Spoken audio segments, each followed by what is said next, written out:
TellTale Games is coming back. Sort of. Kind of. Sort of. Well, people are saying that, like, oh, it's not actually TellTale Games. It's coming back. Like, don't get your hopes up. If you read the article from Polygon, yes, I agree that it's not going to be the TellTale Games that you remember. It's not going to be complete back in action, same people, because the one thing... Now, let's just get into this. Let's get into my notes real quick. It's been reported that this is being purchased by the LCG Entertainment studio, which made mobile games for like Power Rangers and whatnot. Now, LCG has stated that they retained some licenses that TellTale once had, including Wolf Among Us and the Batman series. However, they did state that some Marvel games were taken back, and they did confirm that the Stranger Things, that license was returned back to Netflix. So don't look for a Stranger Things series coming in time soon. And the other bad part about this is that they are hiring back the former TellTale employees as freelancers. So they get paid on the daily. Yeah. So it's not like they're officially back. They're really just freelance workers. Yeah. And I believe they get a tax break from that. I'm not a businessman in that way. Yeah. So I mean, you never know. In the end, they could say this freelance thing, like, in a year or two, they could say, this is going pretty well. I think, we can hire you all permanently and reopen a studio for them to work on again. Yeah. So you never know where it could end up. I think this is a step in a good direction for what used to be TellTale. And that's the thing.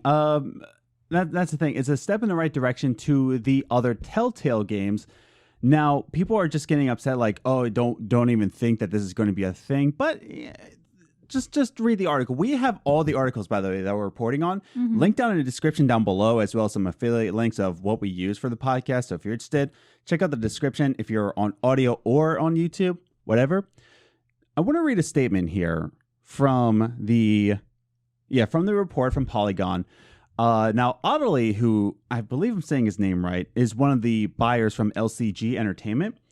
Now, I want to state what he states, I guess. Audley explained that the company is looking at evolving TellTale's episodic model. So he's still focused on making a TellTale episodic thing, but let's continue with his statement. We will probably keep the concept of episodes. I want to repeat that. We will probably keep the concept of episodes, but with a different pacing. This is a different world from a media consumption standpoint. We need to look at how people like to entertain themselves. I like the idea of binge watching. So people are just saying that they look at that statement and they're saying like, oh, just like a regular game, you give all the context. Now, hang on. It's not generally like any other video game. Because a video game keeps going. There is no break. Yeah, whereas they could do episodes, like at the end of the first episode, it rolls credits. That's like, when you think of Life is Strange, like if you have every episode of the first season of Life is Strange, you can go boom, boom, boom, boom, boom. But there's still that defined break between them. And you have to go on and click next episode. Exactly. So like, I know a ton of people who they're not playing Life is Strange 2 until it comes out. Same thing with Before the Storm. They didn't play that. Hi. Our dog just... that scared me. Anyways, so there's some people who don't play it until the final release when all the episodes are contained because that's how they want to consume that product. Yeah. They want to binge watch Life is Strange. They want to binge watch TellTale games. So I think they're sticking with what TellTale was once known as episodes. And you can just sit down, play an episode, and then put the controller down, maybe come back to it, maybe binge watch it. Yeah. I think what they're trying to do is that, listen, we understand why people liked TellTale. We're in it for the money. People want TellTale games. People want the episodic model. But we want to give people the option to either binge watch it or take a break. We want to give people the option to play our games in the way they want to. Yeah.